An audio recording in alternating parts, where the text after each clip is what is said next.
Hola chicos y chicas, en este super video del día de hoy pues mi amiga va a cantar una canción de Soy Luna que se llama Alas y entonces ella va a cantar una y entonces después ahí veremos lo que yo voy a decir.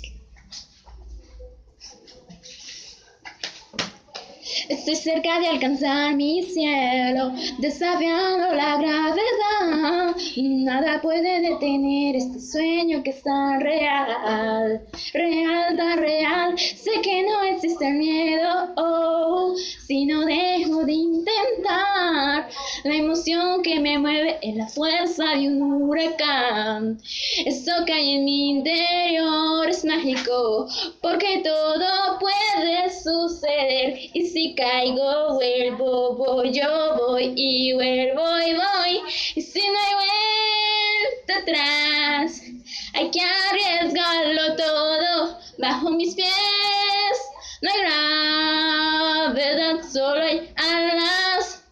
Nunca hay que dudar, no está prohibido nada cuando un sueño es real. Solo hay alas con un puente en mi interior, deslizándome lejos, lejos. Es real, solo hay alas en mi mundo en libertad, deslizándome lejos, cada vez más lejos. Y si no hay vuelta atrás, hay que arriesgarlo todo. Bajo mis pies no hay gravedad, solo hay alas.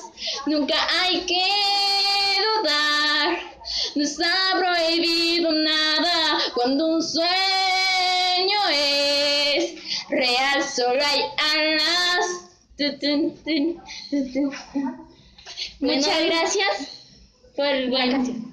Bueno, ella ya cantó su canción de Soy Luna, Alas. Entonces, díganme en los comentarios si les gustó, sí o no, cómo cantó y todas esas cosas. Y acá abajito le dan like, se suscriben a mi canal y estaré viendo sus comentarios. Adiós, bye.